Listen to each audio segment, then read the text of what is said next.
할렐루야. 사랑하는 여러분, 6월의 마지막 날이자 상반기를 마무리하는 30일 월요일입니다. 희망의 7월을 맞이하시기를 축복합니다. 새 찬송 208장 내 주의 나라와 부르시며 말씀 묵상으로 나아가겠습니다.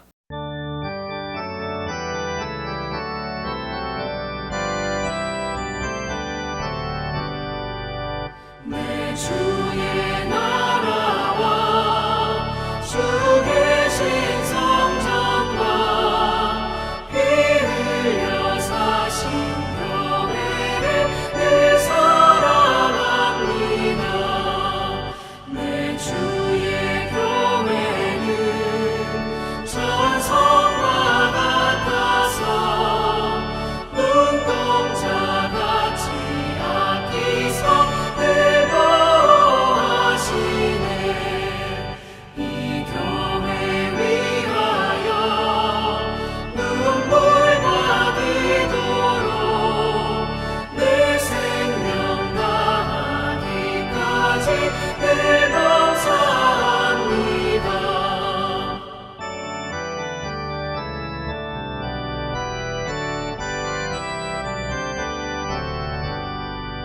성도의 교제와 교회의 위로와 구주와 맺은 언약을 늘 기뻐합니다. 하늘의 영광과 베푸신 은혜가 진리와 함께 영원히 시온에 넘치네.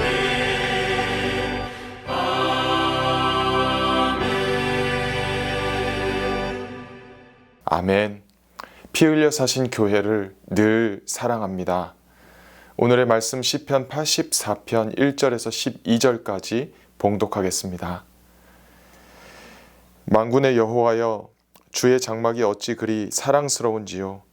내 영혼이 여호와의 궁정을 사모하여 쇠약하며 내 마음과 육체가 살아계시는 하나님께 부르짖나이다.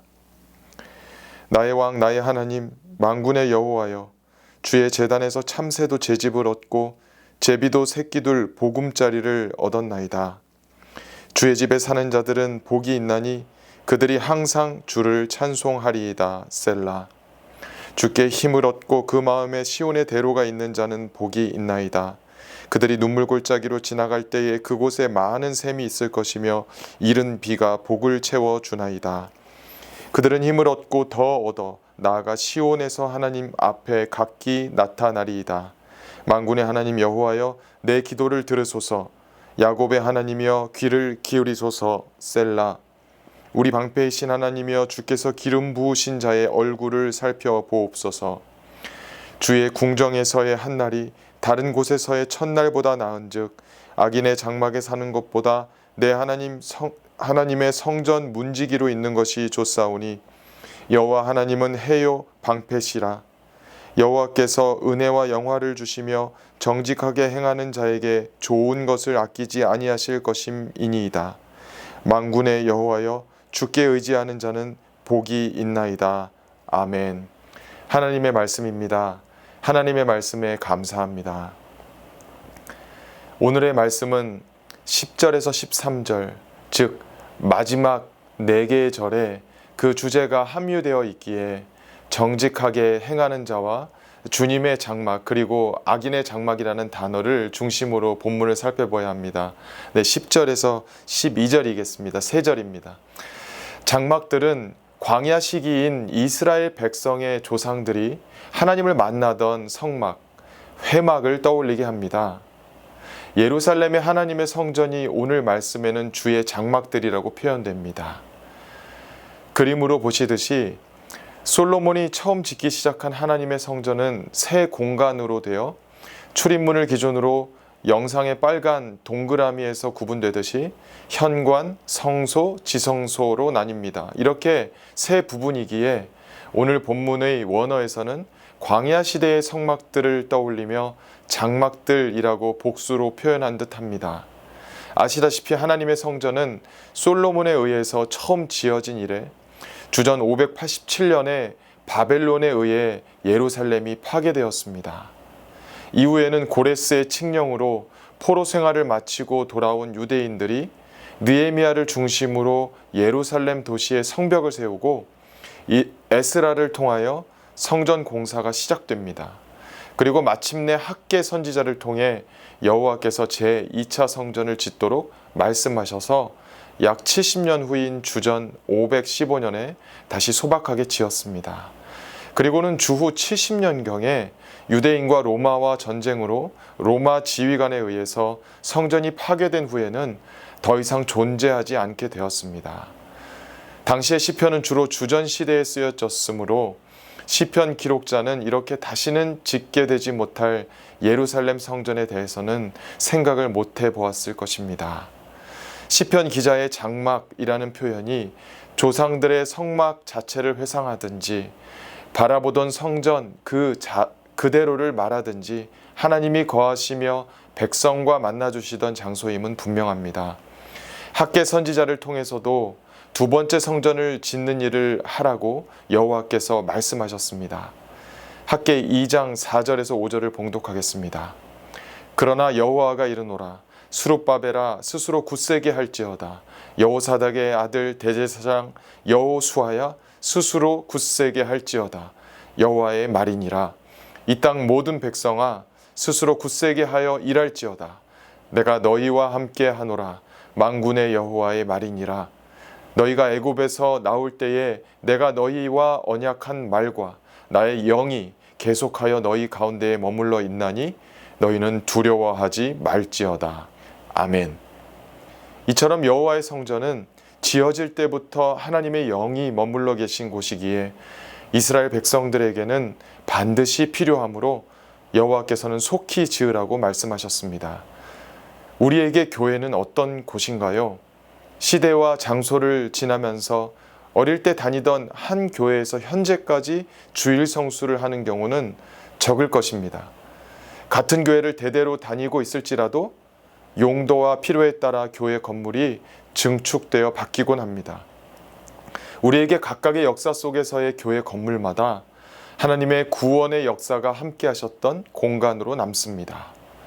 방금 함께 읽었던 학개에서도 출애굽을 일으키실 때 하신 언약의 말씀과 하나님의 영이 함께 하심을 하나님이 다시 기억하게 하실 때 백성들은 성전을 지을 힘이 생겼습니다.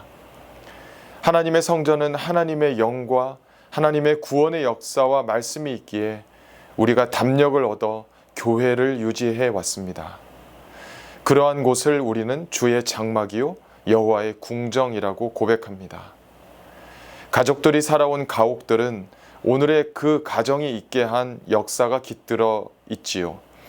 조상이 없으면 우리가 존재할 수 없고 우리가 없으면 후손이 존재할 수 없듯이 성전은 존립 자체가 여호와 하나님으로부터 말미암았으며 예나 지금이나 대대로 주님의 영이 계시는 곳입니다.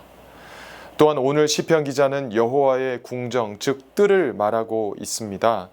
이 성전뜰은 성전뜰을 기준으로 볼 때 솔로몬 왕궁까지 둘러싸는 넓은 바깥들과 성소와 지성소가 위치한 현관 안쪽인 안뜰로 구분할 수 있습니다. 오늘 시편 기자가 말하는 궁정은 안뜰을 뜻하는 것으로 보이며 그 안뜰은 넓이가 10m, 길이가 20m 정도 되는 직사각형으로 추정됩니다.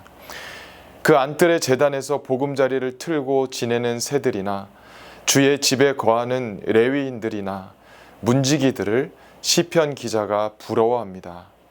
성전을 짓게 하신 그 여호와의 영이 신앙인에게 힘을 주시기 때문입니다. 눈물 골짜기를 지나야 하는 삶이지만 많은 샘이 있을 것을 시편 기자는 소망합니다. 마음속에 길이 열렸기에 믿음이 생기는 선순환은 다시금 하나님 앞인 성전으로 나오게 하는 원동력이 됩니다.